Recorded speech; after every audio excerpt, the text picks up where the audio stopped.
I'm Andrew Badalla. That's not Juice Springsteen. That's Blake Mitchmore, one of my best friends in the entire world. We're live for Drew and Juice, episode 12.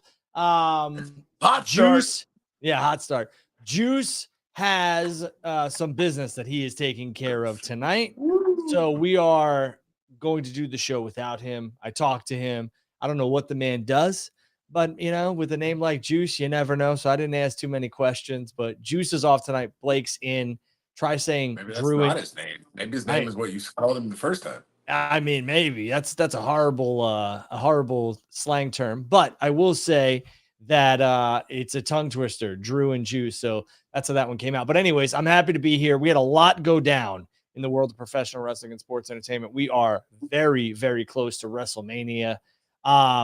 Blake is a regular who does watch the show, but like I said, he's also one of my closest friends, and he is very knowledgeable in the wrestling game. Blake wrote the show today. I'm going to let the cat out of the bag. Blake wrote the show. I'm here. He's going to ask questions. We're going to debate. We're going to go back and forth. It is a good day to be alive. It's a good day to talk professional wrestling. We saw the fallout from Dynasty. We saw Raw. I was live there with my son from Minneapolis, Minnesota. I thought the show was really, really good. Truthfully, from top to bottom, it just felt like that Raw flowed. We're going to get into it. Blake, how the hell are you? I'm good, man. I tried to get Juice to send me his Newport hat, but, overnight it to me so I could still have some Juice flair. But he told me to go stack marbles on the freeway. So there you go. See, he's learning. Juice learns, which is good. He's done enough shows with you that he's taken up after you. Yeah, it's good. To be back. For those that don't remember, this isn't my first rodeo. I've done this before. No, you were actually very requested. There's some DMs and some ats that you were. Hey, where's Blake? How about Blake? I was like, all right, Blake. That's it. So, Blake and Corey, we used to do shows together. Corey Saunders. So maybe that's back in the works. We never know. But Blake, what do you want to talk about? Well, Drew, we got to talk about it. We got to talk about it. The whole world's talking about it. AEW Dynasty. Listen, I'm going to start off a little positive first. Let's talk about something that I thought was really well done, which is not normal because I have not been a fan of what he's done in AEW so far. But the FTR Cope angle was fantastic. Okay. So who are you Absolutely fantastic. Who are you not a fan of what he's Cope? Cope. Okay. All right.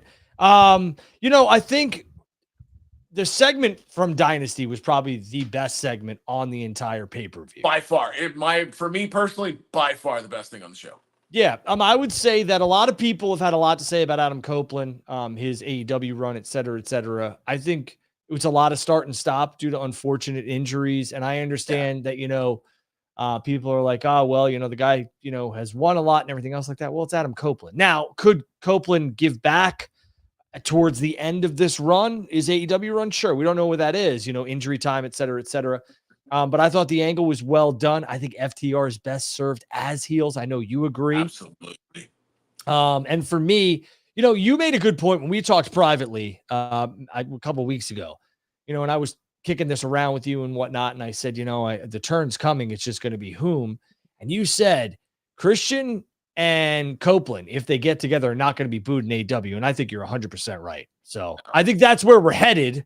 But, I think it was the right call to have FTR go heel because that's a term for bad guys in the wrestling industry. I really don't like to talk. Well, I don't like to talk like a wrestler, talk like one of the boys because I'm not. So, that for me, them going towards the heel side of professional wrestling, the bad guy side, I think is the right way to go because Christian and Copeland are going to get cheered, especially in AEW. Yeah. I mean, listen, you're talking about, at least for you and I are close enough in age. You're talking in our era of wrestling, like the 90s and early 2000s. And really, overall, you're talking about one of the most beloved tag teams probably ever. And there's enough fans out there our age still that watch this. We're sitting here talking about it tonight. that even if you try to make them the worst heels in the world, they're still going to cheer them because they're back together for the first time in what, 20 years? Because Yeah, both guys went singles when they were still, in the middle of their runs. yeah, and Copeland had talked about it. Like, he came to AEW to do some things that he wanted to check off his list, and he got a new canvas to paint on. And if you don't think that a Copeland and Christian reunion was on the docket for Adam Copeland when he came in, I think you're nuts. I think this is something he wants to do. I think this is something that Christian wants to do, and I think they're going to get to do it. I think All In is the time and the place. I think an Edge and Christian reunion, I know they're going to be called Copeland and Christian, but I think that's got some money. It's got some money written all over it. So we'll have to wait and see. Absolutely. I'd love to have the tag team titles attached to this. Now, you could throw the Hurt Syndicate in there and make it a three-way if they want to do a ladder match or whatever. I know, for me, that's what a lot of people are talking about. I don't know how keen Copeland and Christian are going to want to be keen on doing this ladder match because they have such a rich history with the TLCs and everything else like that and the ladder matches that I don't know if they really want to muck that up, but we'll have to wait and see. Yeah, I don't know if I see the tag title match at All In. I mean, possibly, because I think that obviously with that angle Sunday, Copeland's going to take a little bit of time off before you see the reunion. So, Yeah. I mean, I think you could show up at Double or Nothing, and that's where you see the reunion of the two. But all I got FTR's got to have a match at Double or Nothing for Copeland to show up, though. Good point. Yeah, that'll be the tell. I need one thing. What? I don't think we're going to get it all the time because they're different. They're both at 50, but I got to have one 5-second post. Oh, I think you'll have that. Listen, Tony is a wrestling savant and he's a historian, but he also always gives the nods to the past. There's so many different things, whether it's ECW in the songs or it's the ECW taglines, the whole blood and guts thing, in my opinion, is one, because Vince McMahon said it on a quarterly earnings call. We're not blood and guts. And I think it's because ECW had it on their ring apron, blood and guts. So, there's a lot of things that Tony does that is a nod to the past. So I could absolutely see him doing the 5-second pose. And I think Copeland and Christian would want to do it as well. It's interesting, though, because, again, we're talking about TLC, and TLC 2 was number 7, I believe. Somebody tagged me in a post of today for let's not start on that list. Well, no, we're not starting on a list, but I'm just saying it's very interesting that I think that's a top 5er for sure. But again, there's a rich history with Copeland and Christian, the Dudleys and the Hardys, who are both, those two tag teams are not in AEW in a ladder or a TLC match. So I don't know if they're going to want to, cross that bridge. If they were, I could see FTR and the Bucks being perfect opponents for them in terms of being able to carry the load in some of that TLC or a ladder match. So we'll have to wait and see. But I'm very, very intrigued in a Copeland and Christian tag team run. I would agree. I'm more intrigued in that than I am either one of them being singles at this point. No offense to either one of them. You do what you want, but for me as a fan, Ben in the chat had a good point a second ago. Is how does Christian become babyface in this? Simple hug. It's good. I agree. I mean, it's a good point though, because Christian's made his name for the last 2 years talking about dead parents. So, I mean, he's been the heel of all heels. So, but I do think you're correct.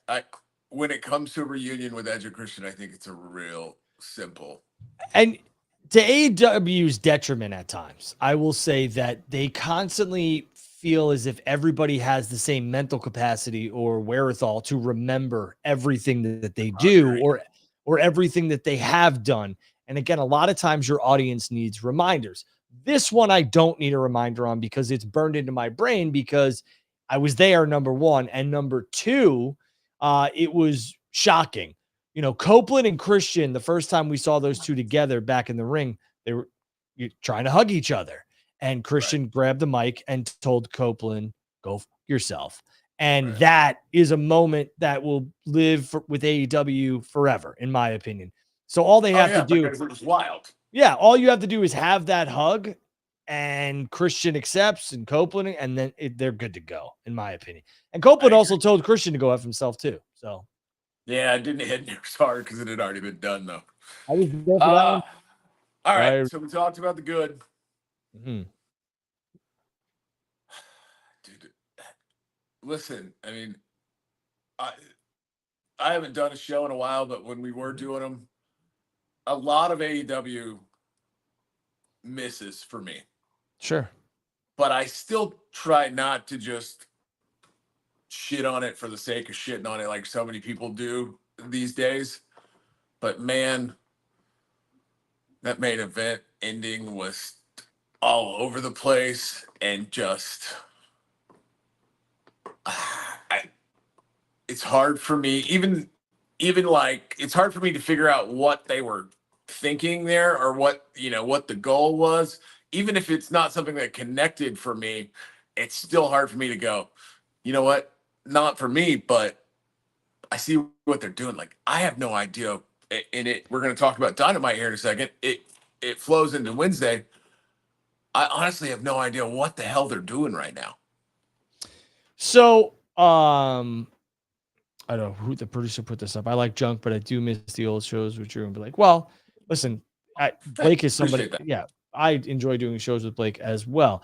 To your question, was the main event ending all over the place? Yes. Has it been like that for a while? Yes. I mean, I feel like at this point, I feel like they're leaning into it and they're just like, let's see how pissed off we can get these people. So it's got to feel like that. And and Moxley's just pissing people off left and right. And so is the Death Riders and all that other stuff. So for me, it's interesting. The Bucks, them helping Moxley, we had a lot of questions coming out of the pay-per-view and they really were not answered on Dynamite fully. I will say that, I get where they're going and I get the booking.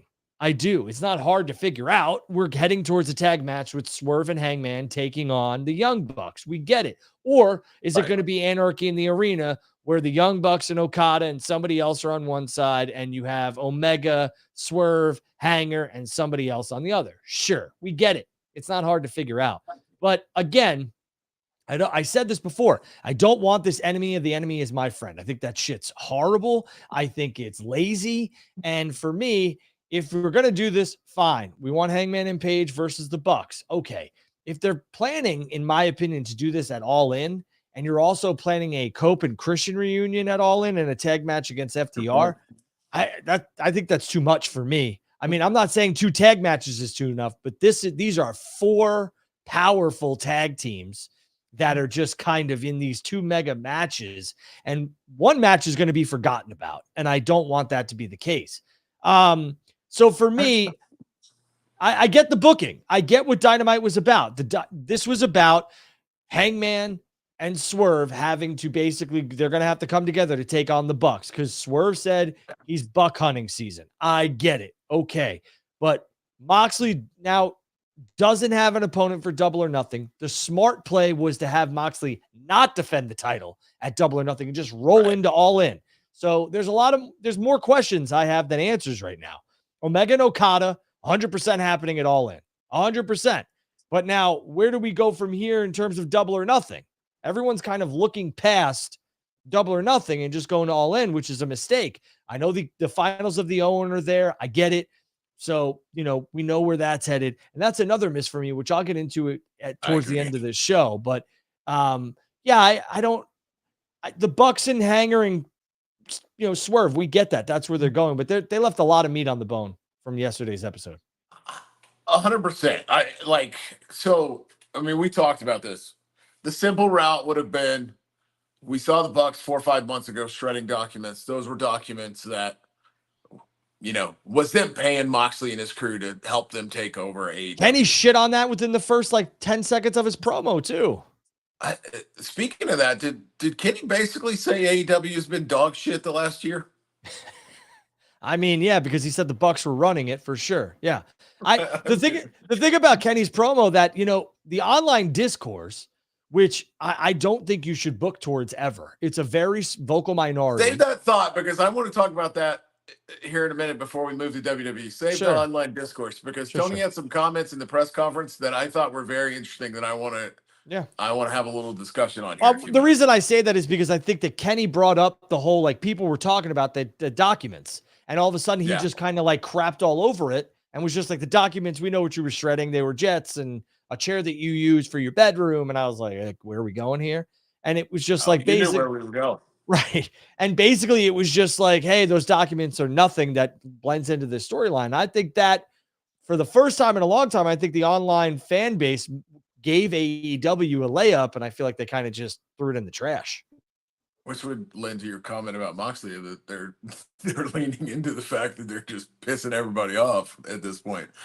Yeah, it was weird, man. You know, the way they came out and they tried to pin it toward Hangman, and then Hangman came back and told Nana he wasn't trying to help Swerve, even though he was trying to help Swerve. You know, I'm not one to like, it doesn't need to be paint by numbers. It doesn't need to be, but they got a lot to clean up in the next few weeks because, like you said, they left us after Wednesday with a lot more questions than answers. Which is fine. It's weekly episodic television. But for me, it was like the booking was very, I don't want to call it like, it was very narrow minded in my opinion, because it was solely focused on Hangman and Swerve taking on, you know, the Young Bucks, which is fine. You want to set that match, but we got to get through Double or Nothing. And I don't mean this in any disrespect, but I felt like you could have told a little bit more on last night's episode, and they didn't, which is fine. I'm going to tune in next week, but it was very like, and I say it's narrow minded and narrow focus. I should say it's very hyper focus is a better choice of words. I would say that they missed something last night, and they're missing it in general, in my opinion, is with Will Ospreay. Will is probably going to win the Owen, right? That's what, you know, everyone believes. Looks that way as of right now. Right. But so, you never know. If Darby doesn't die on Mount Everest, he could come back and right. And for me, that's not me being rude. That's possible. It's Mount Everest. I'm not saying it's not possible. I'm just saying everyone's picking Darby, and it's like Darby wants to go climb Mount Everest. So I think Darby's priority right now is a mountain. It's not wrestling. Yeah, listen, I just wanted to get a Darby dying joke in. Darby probably isn't realistic at this point because he's supposedly starting this week, and it takes 6 to 8 weeks to climb it. So at a minimum, he's back in June, and then you have to write some way whoever wins the Owen that he gets in the match. Whether it's, you know, you'd hope they wouldn't just pull what WWE did with Rhea Ripley and Bianca and Neo and go, just sign the contract you're in. But so that's probably not going to happen, which goes back to your comment. That more than likely, with what they're setting up with Hangman, it lends that Will Ospreay is going to be the one to fight Moxley for the soul of AEW at All In. So I'm glad you said that, right? So the soul of AEW, right? And Will winning the Owen is the right call. Now, you know, they haven't, I'm going to say this. AEW has done a lot in terms of victories and championships for Will. But Will, if you go look at the metrics that I've looked at in terms of ratings, YouTube views, everything else, he does okay. But they haven't really done much to put Will on this giant pedestal. Now, winning the world championship at All In will do that. But my biggest thing, the biggest miss for me right now in terms of a consumer of the product, which I am, is Will Ospreay is going to be he's going to be Mr. AEW, basically the savior, right? Right. Will should start to get angry that the biggest prize, I'm going to just use his words, what I would have him say. Will should start to get angry that the biggest and most richest prize in all of professional wrestling is not being on television, is not being shown. And Jon Moxley is robbing not only the company, but the fans of that. And I'm here to change that. That's why I'm winning the Owen. I'm doing this for AEW and the fans because they deserve a real world champion. And I mean, Will should just be Mr. AEW because that's where we're headed. And we only have 2 months until All In. So I understand he's got to win the Owen, but Will should start getting angry looking at briefcases and starting to be like, you know, let's just say there's a guy backstage who's got a briefcase. Hey, man, lad, get rid of that briefcase. I don't like it. That type of stuff. Just little nuances, right? Because AEW is where the intelligent, quote unquote, fans are. That's what we hear online. That's what we hear people say. They're able to, you know, draw the conclusions and the parallels and the lines and everything else like that. Well, I would start making Will Mr. AEW. And he has a real big problem with the way Moxley is kind of treating this company. And this is his company. This is why he came here and everything else like that. And the fans are going to get behind him. And then that moment at All In, they'll blow the roof off of it if it's done the right way. I would also add that Will needs to be involved in something relevant other when he's not in the tournament. He can't be in an 8-man tag for fictional money Yeah. that is with a, no offense to those guys, they all work hard, but with a bunch of guys that are on the lower end of the card right now, in the lower end of the roster.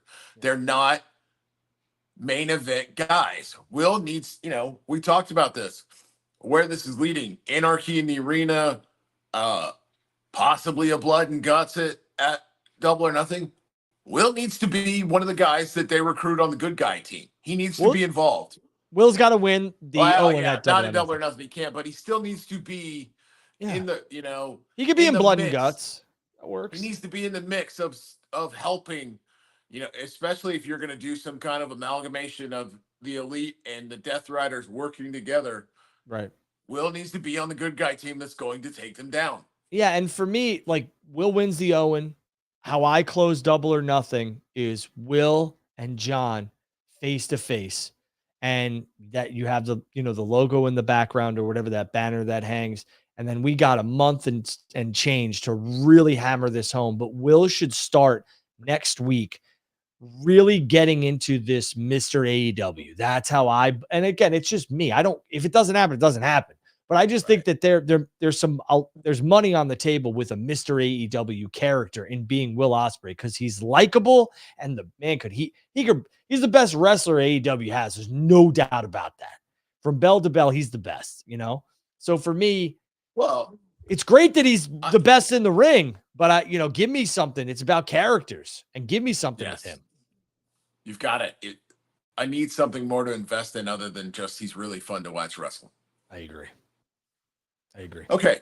So you mentioned Tony Khan once, you mentioned metrics. So last week leading into Dynasty, there was some comments that Tony made relating to the Death Riders that I found really interesting. He brought up metrics, and, and I saw you earlier this week talking to people online about numbers and stuff like that when it relates to this, that the numbers show the Death Riders are working. Yes, they do. What numbers he's looking at, I might argue with, but still, I don't have the access to them, so I'm not gonna, sit here and speak like I know.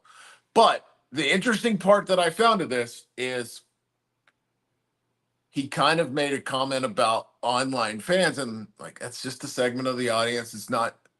Is AEW switching their kind of approach? Their approach. They should. Is Tony not booking to the sickos anymore? Well, no. I think Tony will always cater towards that audience. That's why I asked the question on the media call. I asked the question, are you going to continue to have the hardcore style of matches that we've seen on television? Because I think that was important. Because if he said, you know what, Drew, we've kind of done this for a while, and that's kind of been our MO, but we might, push that aside. We did these last two things, and I think we're going to go towards another direction. But Tony hammered home that this is the home for hardcore wrestling. He grew up a hardcore fan, ECW, all that other stuff. So they're going to book towards it. And wrestling is best served as a variety show, in my opinion. It's 100%. But my point is, if going back, I agree with you on the hardcore front, but going back to the Death Riders, if, when AEW started, and really up until about, let's say, 12 to 18 months ago, the Twitter audience was their audience. Well, yeah, the IWC, yes. Yeah. Yes. Yeah. And, you and I both spend a decent amount of time on social media, probably some days more than we should, but that audience hates the Death Riders right now. Well, it's a small, minute audience if you look at it. And I'm going to tell you. Point. Tony is Tony changing? Which I'm with you. I don't think it's the worst thing in the world if he is, because it could lead to better business. But sure, I just found it interesting that maybe Tony, like I said, maybe Tony's not catering to the sickos anymore. Well, again, I think there's variety show. There's listening to some things, and then there's just completely ignoring the fake outrage. And also, again, a lot of people who spend a lot of time on social media complain because they're booking for themselves. You can't do that. You got to book for the masses. You got to book for But Tony a lot. never hadn't done that to this point. Well, I That's think if kind he of wants, that's the conversation I'm bringing up. Are they sure, changing? Are yeah, they trying to book to the masses? I don't want to say take a WWE approach because they are different and doing different things, but are they looking at some of the similar things that WWE does to drive what they do? I think if AEW ever wants to like really, really grow, which they've done a lot in their 6 short years, I think AEW Sure. needs to book generationally. And what I mean by that is that you need to be able to book, you have to have a variety, but you want to be able to eventually book for 12 to 18-year-olds, and then those 12 to 18-year-olds, their father's watching, who their father will It bring might them be to tough. well, I'm just saying, but you can, once you hit it, and it's fine that they hammer the adult demo. I get it. That's fine because WWE kind of shies away from that at times and everything else like that. It's good for them to understand their share of the market. But, a lot of people will show Tony like graphs and all this other stuff. And I mean, he runs an analytic company, like he runs an Right. analytics company. Tony is very, very smart with this type of stuff. And if you do go and do your own research, Nielsen ratings are it's done. It's passe. It's very old. It's not a good metric system, in my opinion. You could look at that and see some things, sure. If you go on YouTube, the Death Rider segments, whether it's with Cope, Swerve, whatever, they average 400,000 to 500,000 at a minimum on YouTube views. And then you go look at the impressions on social media. That Cope and Mox match, where you had the spike in Cope or Mox's back, I think is over 1 million views on YouTube. The stuff with Swerve last week is over 450,000 views on YouTube. So obviously something's working, whether they hate watch it, they don't. And don't get me wrong, numbers can be manipulated. I get it. But the highest rated segments from YouTube every week for the past 5 to 6 weeks have involved either the Death Riders, Copeland, Tony Storm, MJF and the Hurt Syndicate, or I maybe Monet. I'd have to go back and look. And Swerve. Now, a lot of people like, Swerve gets that because of his involvement or whatever else. So be it. With this person and that person. So be it. The numbers don't lie. They don't. Samoa Joe and Hook, one of the top rated segments from last year. I mean, it's just the numbers don't lie. They don't lie. Yeah. I just find it, like I said, I just found that those comments really interesting because for the first time in a long time, like I've always felt that Tony books to that audience and that audience alone, and it has been a detriment to the AEW product.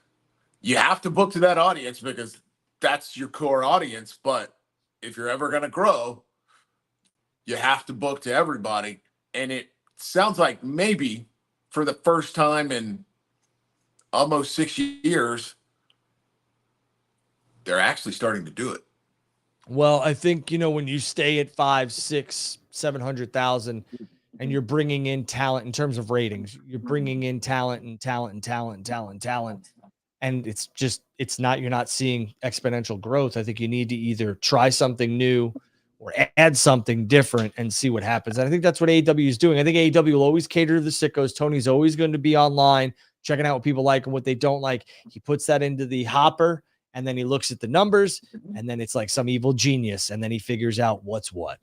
Tony's a very analytical guy. Again, I know people like to sit back and be like, Drew and Tony, he's on the payroll and all this other stuff, blah, blah, blah, blah, blah.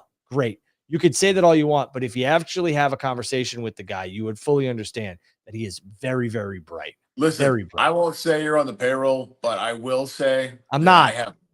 I will say that I have been there in person and watched Tony's face light up when he sees you're sitting in front of him. Mm-hmm.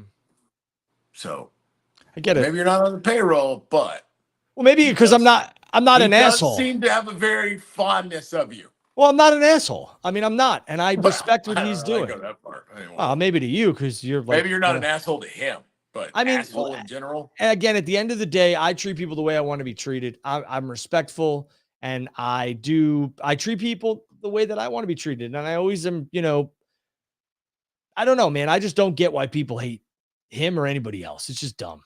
It's just dumb. Dumb. I mean, he's very smart. People don't want to hear that because they feel like, oh, I could do a better job than him. All right, then go make your billions, or go. Oh, he came from his family. Okay, then have your family make billions. I don't care who's going to make the billions. Go make the billions. Steve Cohen's kid. I'm a Mets fan. His kids, they're going to be doing something because dad gave him money. So be it. What, are you going to get mad at that too? And that's what it is at the end of the day, right? I mean, like I said earlier, there's a lot of AEW that doesn't connect with me, but sure, I don't have $250 million to go start my own wrestling company to try to beat it. So I can either watch it, or when I don't like it, I can turn it off and just move on. Yeah. And the biggest thing with that is that if you don't think the WWE views them as competition, they do. And they're counter programming them all the time. Of course the talent's not going to care. They're not going to not want the boys and girls to make money from either company or have pushes or anything else like that. But the executives from both companies are trying to outdo each other. And if you think that, WWE doesn't care about AEW, then why are they counter programming, doing all this other stuff? And vice versa. I mean, they're cutting into their market share. They're cutting into their dollars. Yeah. Even though it could be, you're looking at this from a small, minute point of view. I'm not talking about you. I'm talking about the fans, where it's like, they're, it's only $1 million or $2 million. Yeah. Well, they want all of it.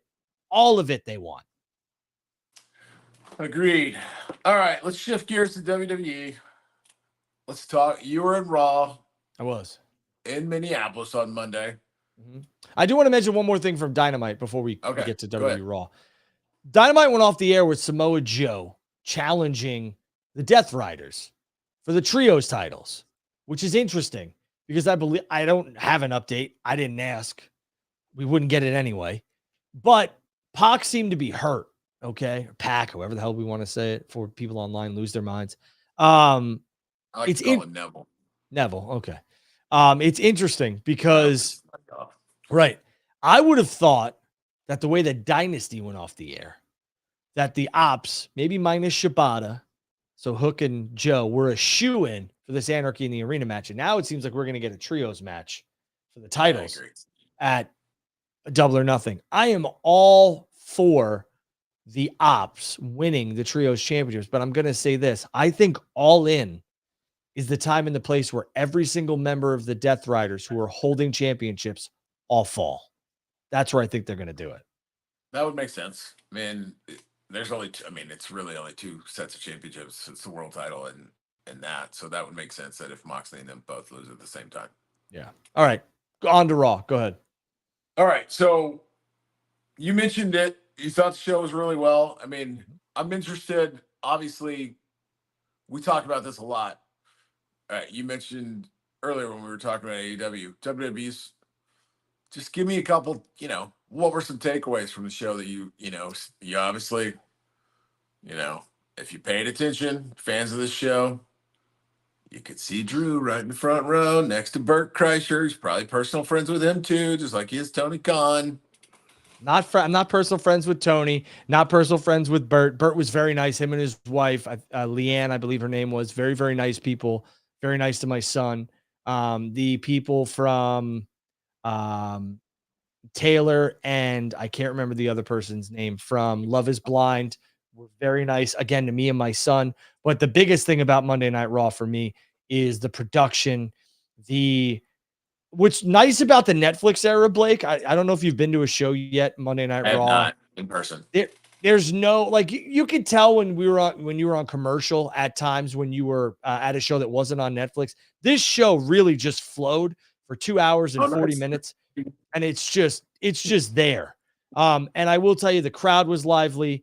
There wasn't a drop in segments. El Grande Americano, they went to, the opening.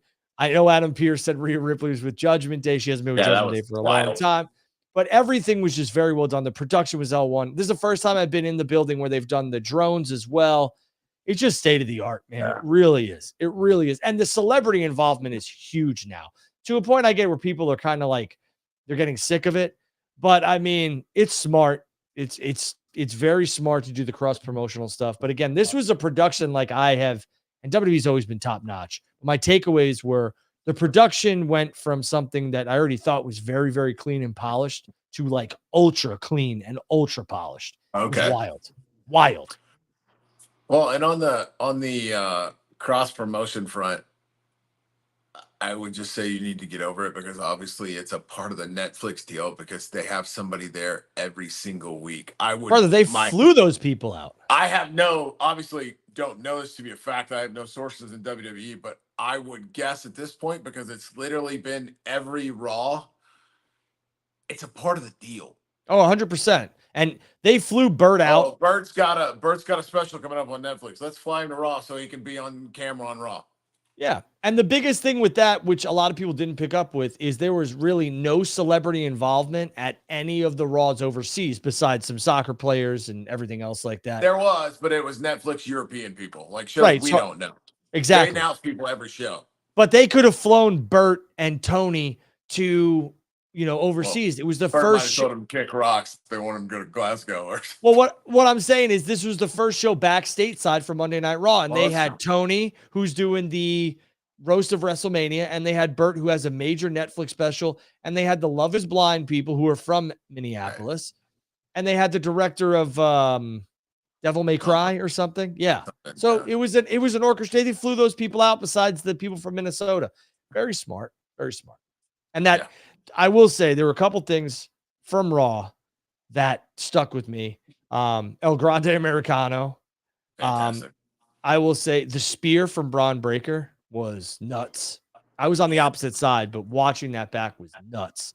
And the main event segment, truthfully, was so well done. I want to talk about that. Yeah. So you and I mean, the people watching the show don't really know this, but when we've talked about, since it's been announced, listen, the Punk Rollins Reigns match is going to be great. These three guys that are top of their game, that know what they're doing, it's going to be awesome. But the how and why of how we got to this match is a little rough. I mean, it's just kind of like, I would agree. What it feels like is that the plan was Rock and Roman, and the plan was Seth and Punk, and then Rock decided he, for whatever reason, can't physically work Mania, so they had to pivot, and they just threw Roman into it. They're kind of trying to give you a why now. The favor. That's the tie-in for Punk and Roman. Now they're trying to tie Seth into it. They really tried to make you think Monday, well, maybe Paul's going to turn and end Mania with Seth. Which, I'm going to be honest, I wouldn't hate, because Seth's a guy. Like, Seth is up there on the top of WWE, but as far as right now, Seth is kind of in no man's land outside of a feud with Roman. Nobody's going to really want to see him fight Cody if Cody's still the champ, because they fought 417 times when Cody first came back to WWE. Right. I think the path, we see the path is clear after Mania. Punk's going toward the world title. It seems that way. It definitely seems that way. I think what's very interesting to me, Blake, is did they need this tease? For me, it was eye-opening, and I was like, wow, they actually went there in terms of Rollins saying, now you owe me a favor. I thought that was interesting because I feel like the turn, if it happened, would have caught everybody off guard at WrestleMania. And I think it would have been a bigger surprise. Now you got people contemplating whether or not Seth Rollins is going to walk out of WrestleMania 41 with Paul Heyman. Now, Seth has taken a loss in how many of the CM Punk matches? 2 out of the 3? I believe that. Regardless, There's only been two matches. Okay. Drop the World Heavyweight Championship, has not been back into that picture since he lost, I believe, a rematch, and has moved on, and is him and CM Punk, and then him and some others. And it was supposed to be Bronson Reed, et cetera, et cetera. Right. But for me, Seth Rollins going with Paul Heyman would do a lot for Seth in terms of character and possibly getting back towards the World Heavyweight Championship. But I think it's interesting because if Punk and Roman are away from Heyman at this point, I think Punk would go to SmackDown to take on Cody. I don't think John's walking out of Mania with the championship. We'll talk about But that here in a second, but I disagree with you on that one. I'm leaning more toward Johnny Boy winning, but so going back to you asked, is it needed? No, it's not needed, but I I appreciate what they're trying to do mhm. because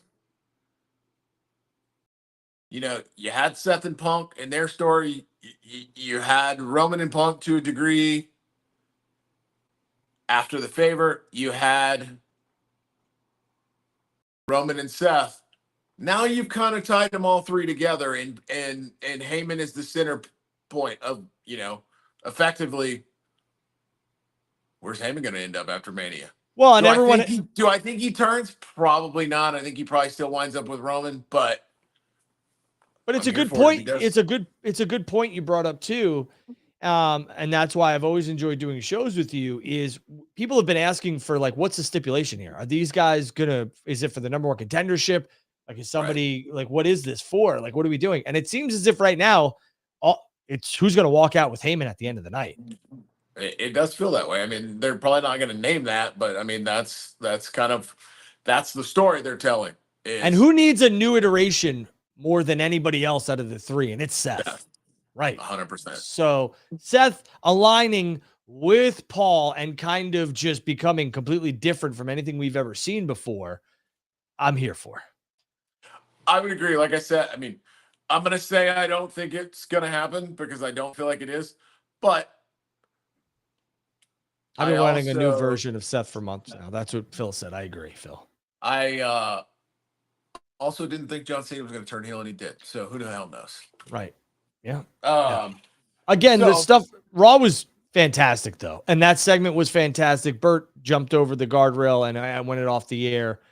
They took out Theory and Waller, him and Punk. But I will say you there didn't get invited to do that. he's right next to me. And I was like, this guy's actually jumping. He's jumping. Okay. But it was obviously planned, but I didn't know because I'm not privy to that information. But a lot of things from Raw, like I'm finally happy they made the triple threat official. I thought that was dragged on, and I thought it was too many lefts to go right when we all knew that's where they were going anyway. Should have just made the match official and reassigned the contract. But anyways, we're here. I think the match is going to be very, very good.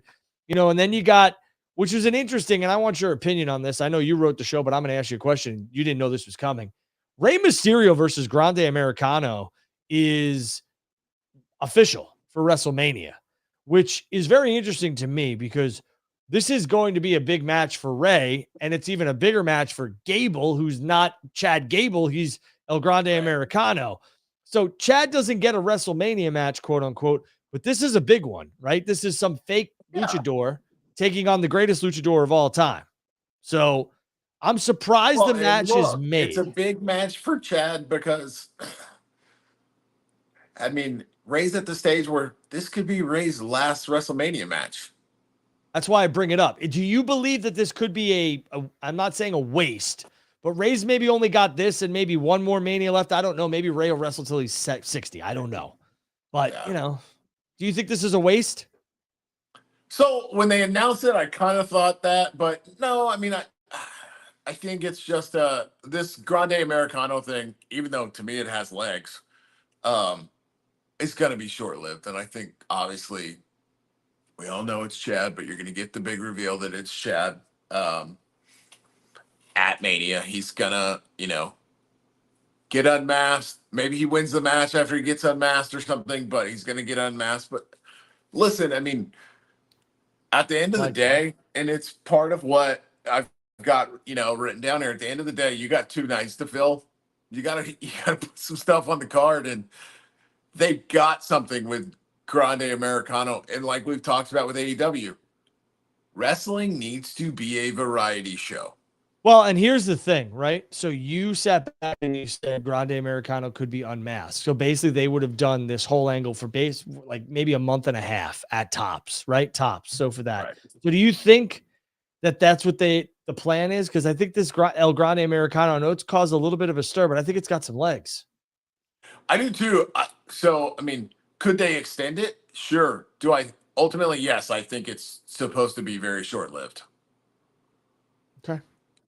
But I wouldn't be opposed if they extend it because Chad's done great with it and it's getting big reactions. And Chad's proven that for the last couple of years now.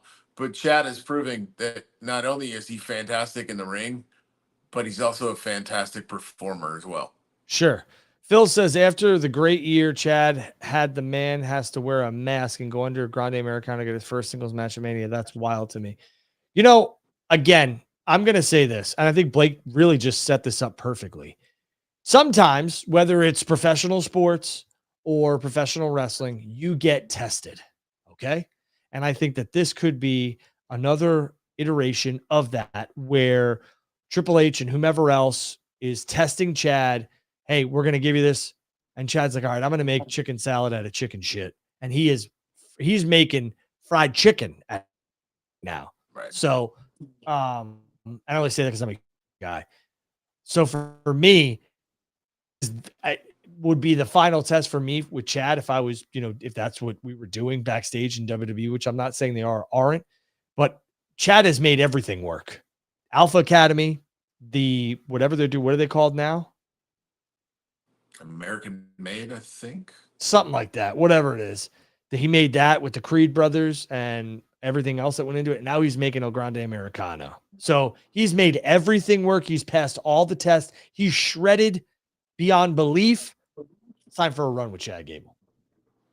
Well, and listen, at the end, I don't disagree that Chad could have a run, but at the end of the day, anybody that's watched wrestling long enough knows that not everybody gets to be the top guy. Not everybody gets, as Cody says, not everybody gets to be the captain or the quarterback. Doesn't need to be the top guy. Sometimes you just have to make chicken salad out of chicken shit and make something work and prove that you're really good. And listen, I know some fans won't say this, but if you want to pay me 7 figures to put on a mask and do comedy bits, I'm there in a second. Well, at the end of the day, that's the other thing that a lot of people don't understand. They're like, oh man, Chad would have been so much better in AEW or somewhere else, or whatever talent. X talent would be better in WWE. Right. At the end of the day, if we own a restaurant and I want you to make fish, you're making fucking fish. That's it. You could sit back and say, but boss, I could really make a good steak. That's great. I'm not asking you to make steak. I'm asking you to make restaurant. Fish. Go make fish. And that's what they're doing. I thought, like that stuff's crazy to me. Like who's ever signing the checks, that's what they want. That's what they're going to get. Swerve talked about that on a show. Hey, I've really tried to lean into Tony and say, hey, what can I do? What do you want with this and that? And it shows that he's all about the company. So that's why Tony trusts him. And it's smart on Swerve because he can go into business for himself and he could just say, nah, I don't think that's what the Swerve character would do. Well, that's what I want the Swerve character to do for the company that pays you. So again, very smart. And Chad Gable, again, he doesn't need to be the world heavyweight champion, but Chad could win the Intercontinental Championship because I think Braun's going to drop it. Braun's going to the world heavyweight title or the WWE Championship. And I think Gable would be a perfect contender for that Intercontinental Championship and run with it. He's entertaining. He could go. He's absolutely one of the best wrestlers WWE has, but he's also one of the best characters that WWE has as well. Absolutely. He's proven that over last year. Yeah, and I think you're right. I think the IC title is the perfect spot for Chad because I agree. He's not going to get pinned, but Braun is going to lose the or the Intercontinental title at WrestleMania, and then Braun is, maybe he's not immediately in the World Championship picture, but Braun is about to take his place in that group of 8 or 10 guys that's at the top of the card for WWE. You could tell, by the way, there's some things that WWE does that gives you the little hints, and the way that they have featured Braun as this killer, and he comes out, spears Carlito, goes to the back, and then Finn, whatever, tried to attack him, got the upper hand, and then Braun ended up coming back on top. They always keep Braun strong, and that's the thing. This 4-way is the perfect scenario for him to drop the title without eating a pin and him moving towards the World Heavyweight Championship. And they're going to need a good feud coming out of WrestleMania, depending on who wins and who loses, and a fresh feud because it's the start of a new season. And Breakker being involved in those main event World Heavyweight plans, especially for Jey Uso, is a good call. I agree. All right. So we've talked a little bit on the fringe, but Mania is 9 days away. I mean, we've got 12 matches set so far. Okay. We've got one that we assume is coming. Randy's going to have some sort of match. I would All lean this Nick kind of Aldis. he talked about that. He said, I'm going to address that on SmackDown. Yeah. Before you get into this, I have a question for you. Do you think that the announcing of WrestleMania matches on social is strange considering they have television time to do these? A little bit. I mean, it's not traditional, but I think we see that WWE obviously makes the most out of their social media presence. Good So point. they do it on purpose because they want, I mean, they tout those. We talked about it in terms of AEW. WWE, I mean, WWE maximizes that. They And WWE want wants you to pay that attention to social everything. media presence. Yep. They want you to pay attention to every outlet they have, and they are all over the place. So I agree with you. Speaking of which, I'm very much looking forward to the documentary that I hope drops tonight, but that Making a Spectacle looks to be fantastic. Yeah. So, but go ahead, go about WrestleMania. Well, I will say on that front, you know, I know we don't talk about him, but I'm interested to watch that from a Vince standpoint to see how much or how little they I mean, obviously they're not going to talk about him directly anymore, but how much or how little he's actually in it now. You know what's interesting about that? I don't know why the story hasn't come out. I don't know. Maybe some people need to ask the right questions. Maybe, you know, the figureheads of media here in the IWC or the wrestling space, you know, Sean and Dave or whomever. That documentary, the footage was from a documentary that never aired. And for some reason it wasn't aired because this was supposed to be like the making of Mania or something that never aired. And I find it interesting that it was paused or said no. What is that? Is because of Hogan? Like, did Hogan stop the airing of this because he was no longer with WWF at the time? Yeah, maybe. Or I don't know, but that's a story that I think needs to be, you know, told. And maybe that happens when we see it tomorrow or tonight or whatever, but it's very interesting. But again, Blake's going to talk about the WrestleMania matches, but they've had 3 matches that were made official on socials, and I don't necessarily hate it because they want you to pay attention to everything, but I really don't pay attention to a lot of stuff on social media. So when I get tagged, thankfully, in pretty much everything that happens news-wise by somebody. So I do see it that way. But if I had to search for this on my own, and I'm probably the wrong demographic for this, I don't. So. And I'm the same way. I mean, I would prefer to be on the TV show, but yeah, I get it. I understand why they do it that way because social, I mean, listen, you see it all across the board. I mean, social media is big business these days. So, you know, it's peanuts compared to their, you know, TV deals, obviously, and all the merch and stuff. But I guarantee you, WWE is cashing big checks from Facebook and Meta and X and Instagram and all those with all their social media impressions. So it's big business. So I understand completely why they do it. Would I prefer it? No. You know what's interesting? Speaking of which, WWE just put out a tweet about Randy Orton and Nick Aldis. And it's interesting because I totally forgot about this, but this is the beauty of trying to have hitting your audience with a reminder or a refresher. Just like when you end a season of The Sopranos and you go to season 2, they give you the recap. They just put out a tweet of Randy Orton giving Nick Aldis a check. And Nick says, Randy, this is for 100,000. The fine was only 50. And he goes, well, that's for next time. And I think that was July so that's crazy. Think about that. But good on WWE for putting that back out there as a refresher because I forgot. I did not remember. I knew Randy had RKO'd him before, but yeah, I forgot the check bit too. So I mean, it definitely feels like that's where they're going. So that would be match 13. Okay. I would assume we're getting one more and doing 7 a night. Probably. What would that be? Well, I'm going to tell you this right now. I was given a little bit of a heads up, and it seems like WrestleMania 41 is going to start at, and I'm sure this is pre-show included, 4 Eastern. Okay.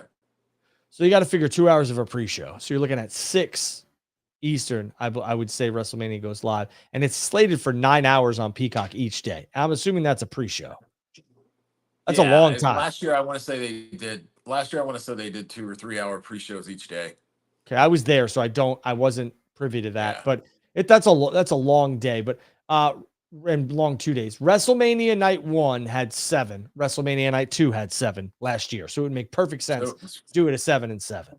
And I want to say the total, WrestleMania bell to bell was short last year, right. very short. I think it was like 2 hours 40 minutes, maybe each night. So maybe I mean, 3. That's typical Yeah. Triple H PLE. Yeah. So, I think 7 p.m. bell time. I know I said 6, but I think it'll probably be 7 Eastern. I think they're off the air by 10:15 Eastern. So, and then, the post-show press conference, everything else like that. But I'm thinking 7 and 7. I think 3 hours. I definitely think Jey Uso and Gunther will be your Saturday kickoff. And I think your main event of Saturday, which has already been announced, is going to be the triple threat. I also would assume that they're not going to do 2 triple threats for championships and just triple threats in general on the same day. So I think the women's world heavyweight championship will be Sunday.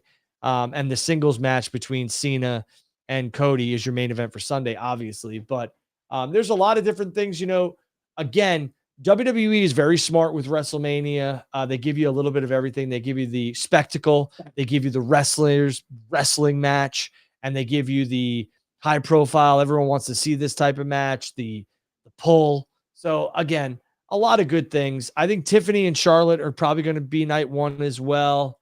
Yes, they're not going to put both women's title matches on the same night. Right. I think Logan Styles will probably be, I don't know if I'm guessing. I'm going to say that's night 1 as well. I would say Priest and McIntyre night 2. Let's see.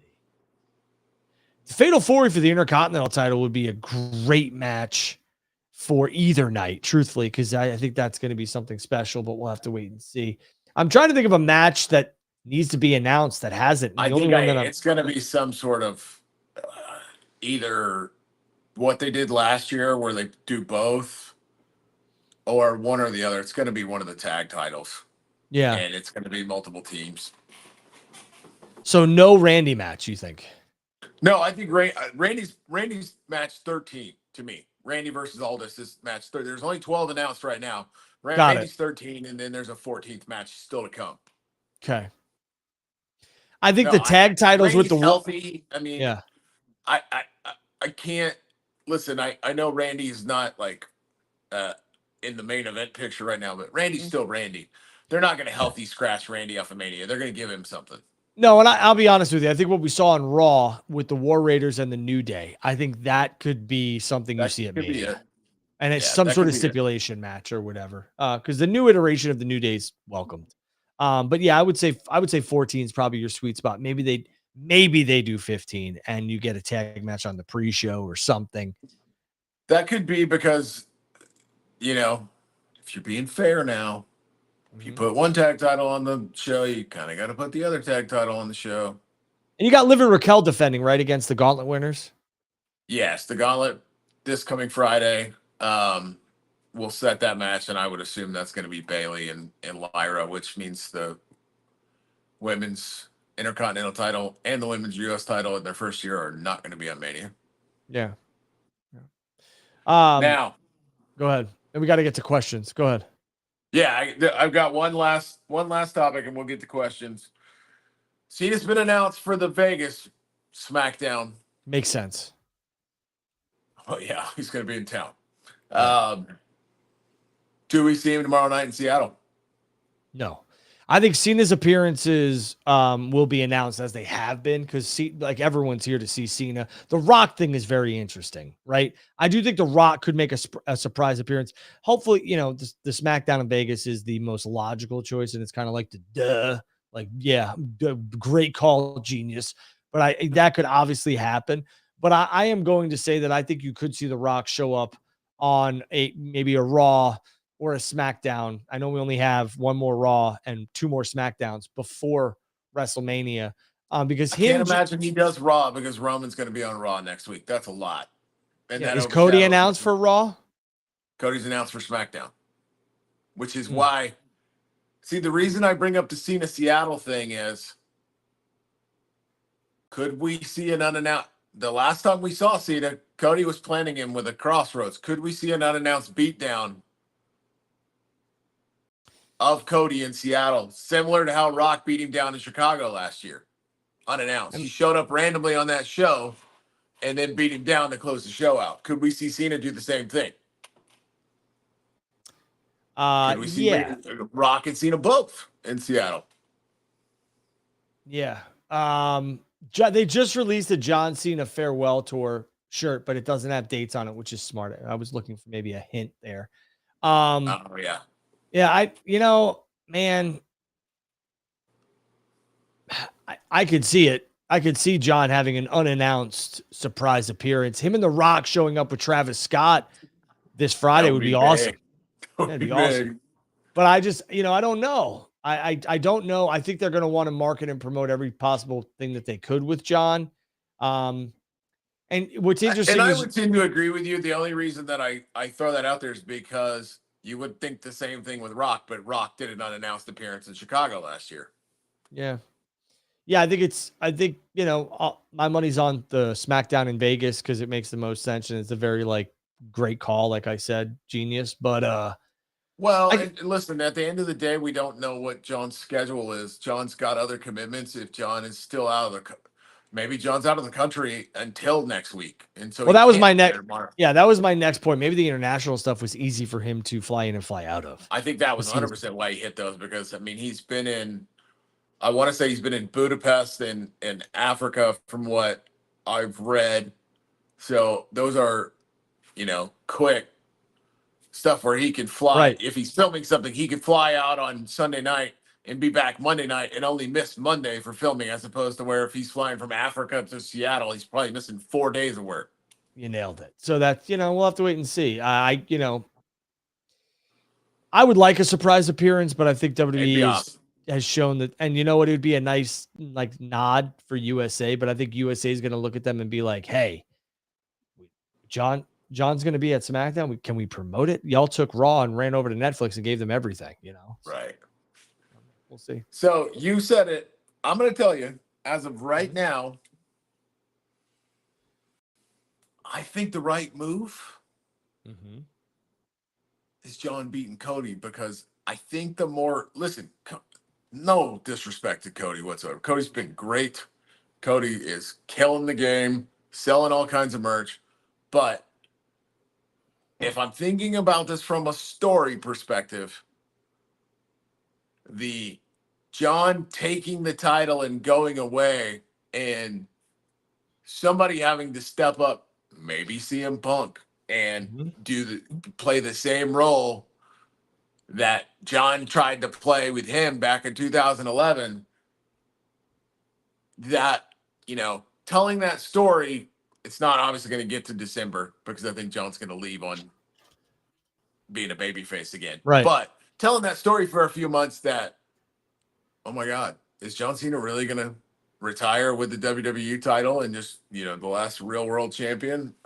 I think I'm in the place. I'm good either way, honestly, but I'm in the place where I think I'd rather see Big John win number 17. I think everybody would like to see John win the championship. I think WWE, even though has, made John heel, John still sells a shit ton of merch, even as a bad guy. The event merchandise. It's ridiculous when it comes out. The event merchandise is ridiculous. Like Blake said, is ridiculous. And there's people who are booing him who have his t-shirt on that were event specific shirts. It's crazy. But that's the machine. So I could see it. I would assume that WWE, and we know what assume is, but I would assume WWE wants 17 to be a feel good.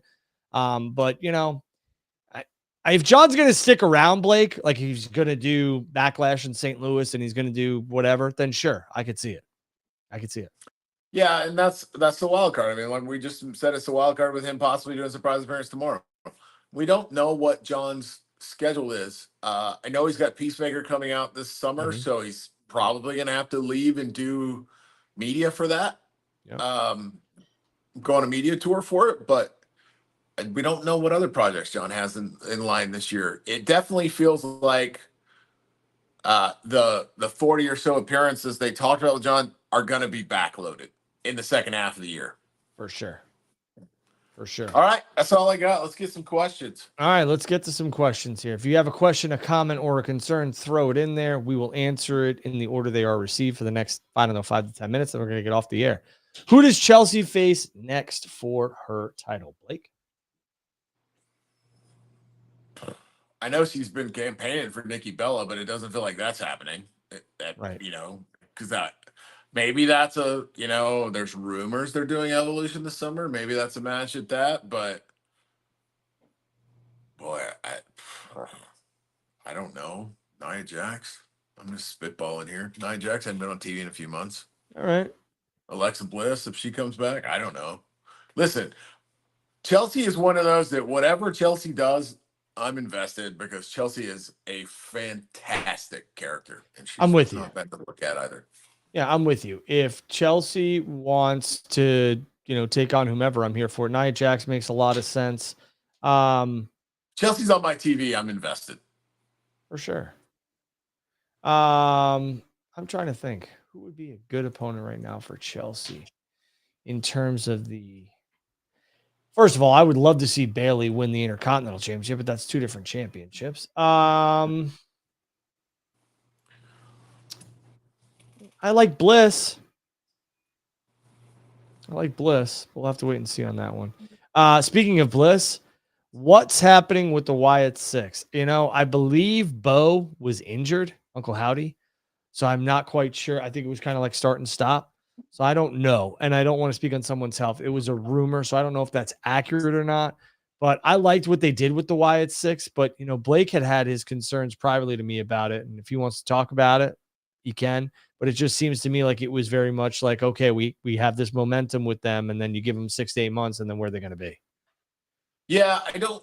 So, yeah, I did wonder when it was launched long term if it has a lot of legs because it's, listen, Bray was amazing. Everybody loved Bray, but the group was built off of nostalgia and reverence for Bray in a lot of ways. Right. And I also, listen, no disrespect to Bo. Up until this point, we haven't seen the level of star, I'll say, because he's a great performer, great worker, that makes you think that Bo could be a leading man in a faction. So I wondered if it had legs long term. I don't think they got to that point yet, but now we're at a point where they've been off TV for 3 or 4 months. Are they going to have the same buzz if they come back? Right. Yeah, and that's my biggest thing. It's like they had a lot of momentum. It's got stalled. I could have easily seen them in a match at WrestleMania. It's not happening. I don't know what they do with them when they come back now. I think they're going to put Alexa with us, and hopefully that kind of re-kicks the buzz because of her connection to Bray. But, with anybody, we talked about it last year with Cody and the fact that they were taking 2 years to pull the trigger with Cody. At some point, the fans are going to go, that was cool, but we're over it. Yeah. Yeah. We got a question. Could we see Becky Lynch back at WrestleMania? I would like it. I don't know where, but I would like it. WrestleMania surprise would be cool, but I think if you're going to do something like that, I could maybe see the Raw after Mania or the SmackDown after Mania. So, yeah, it feels wild. You and I talked about this, and I think listen, I know people want to talk in her, before she took her hiatus in her run about how Becky was tired and Becky's not. Becky is a gigantic star. Yeah. And absolutely. to be 9 days away from Mania and really feel like most likely Becky is not going to be there is wild. Yeah, I agree. But I agree with you. At this point, could she show up, randomly to slingshot into something after Mania? Sure, but it feels like she's probably a Raw or SmackDown after Mania at this point. I would agree. Let's see. Question Drew and Blake. If you booked the men's IC title match, how do you do it? I booked Dom to win the men's IC with help from Liv, turn on Finn, maybe have Lynn. All right, so 316 MMA. For me, it's a simple one, right? I have Finn. I have Dom win the championship, okay, and then I have Dom and Finn have a feud for the next 3 to 4 months over the title, because that's something fresh for Dom, fresh for Finn. They both, one of them gets away from the Judgment Day, and Dom having an Intercontinental Championship run with Finn as the challenger, and those matches are going to be good. I think has a lot of money written all over it, and it'll have investment from the fans. Blake? Yeah, I would agree. To me, hands down, Dom needs to win that match, by hook or crook. With it being Dom, it's going to be by crook. I mean, you could make a case for Penta, but I think they're subtly telling you where that's going. If you paid attention to Ray Phoenix graphics on his entrance video Friday night when he debuted, it's the exact same font and the exact same style that Penta's in. They're getting together sooner than later. Yeah. So I don't think Penta's winning a singles title now. Do I think Penta should? Yes, because I think Penta's fantastic. And I think, listen, as good as Finn is, and I think Finn's kind of slotted into, again, if you want to pay me 7 figures to be one of these guys, I'm all for it. But Finn's kind of slotted into one of those guys on the roster that is a really, really well paid and really high caliber, enhancement talent meant to help other guys get over and look like $1 million. And then if, you have a rash of injuries, sure, you could push Finn into a major spot and he could carry the ball. But it's just Finn's in a role right now. And his next role is to make sure that Dom gets to the next level. And the thing with this whole thing is Dom can beat Finn with a roll up, and you got your feud there. And Finn's like, "What the hell, man? 100%. What the hell?" That type of stuff. Yeah. So it's there. It's right there in front of them. So I think that can happen. What's up, fellas? Sports entertainment guys in the building. What's up? Do we have any other questions? Who does Orton face at WrestleMania? I mean, I think it's all this, but I could easily see Randy not being on WrestleMania. I know it's. Let me ask you this. I mean, you and I have not discussed this, but we have discussed this guy. I see people speculating because it does feel like they're teasing him with the other set of vignettes that are running on SmackDown. Could they, given the fact that they need somebody to face Randy, could they slingshot Aleister Black? Or is it Aleister in WWE or is it Malachi? I don't know. Black. I don't know what to call him. Well, I forget what his name was. Was it Malachi or Aleister? Aleister. Okay, so it'd be Aleister Black. Could they slingshot him? Because they're playing vignettes for him already. Yeah, I don't hate that at all. I'd rather see all this, but because I think he gets swallowed at Mania if it is him. It's cool. It's a cool moment, but I don't think he beats Randy. I could see all this taking on Randy. I could see, what would be, in my opinion, would be like the thing that you could do is you could have Sami Zayn be like, you took out, even though I can't stand the guy, like I didn't want you to end his career, that type of stuff. So Sami, maybe, I think it's too convoluted at this point, but I don't know. I think all this is obviously the easy layup, but I could see Randy not being on the card. That would be weird if they did Sami after Sami and Kevin tried to murder each other. Kill each other, right. In Toronto. Yeah, so it's interesting. We'll have to wait and see. I think all this is the layup, but they could just say, we're not doing anything with Randy, and it would make sense. Does Stephanie Vacour lose at Stand and Deliver? I think she loses one of the championships. Sure. She's already she vacated one of them. She vacated the North American title, which is dumb. No. I don't think so. I think she's going to get a little bit of a run until. I'm not saying she's going to hold the title this long, but she's going to get a little bit of a run because she's going to be the centerpiece until SummerSlam of next year and when she comes up. Yeah. Do we get a return at Mania this year? I think it's very possible. Yeah, I think you could see Aleister Black or Rusev or one of those gentlemen, or maybe a women's return showing up at Mania. Sure. Yeah, I think there's. Listen, a Becky return would be awesome at Mania, just with where the card slotting. I just don't know where that would be at this point. Right, I agree. Let's see. Let me see if we can bring something else up. Phil asked about Solo versus Jacob. Yeah, I was just trying to DM our producer. What happened to Solo versus Jacob? I thought that was a layup for them to do, but I get wanting to put singles gold on Fatu. I think what you said in the second part there, I think WWE is very high on Jacob, and I think maybe Solo stock has cooled down a little bit. That's just my perspective on what I'm seeing on television. So I would say that, yeah, the point of what they're doing right now is and emphasis is on getting Solo a singles championship, and then maybe Fatu getting a singles championship, and then maybe Jacob and Solo go into a program for the United States title. Yeah, I would agree. It definitely feels like, and no disrespect to Solo, but it definitely feels like they've kind of slotted Solo, and that Solo is not a top level guy. Yeah. And they think that Jacob might be at this point. So they're gonna put Jacob in a high profile match, and then you're gonna get to a Jacob Solo program after Mania. I was just texted that John Cena is advertised for Backlash. To check my email. So let's take a look. That would tend to make me think that John's winning.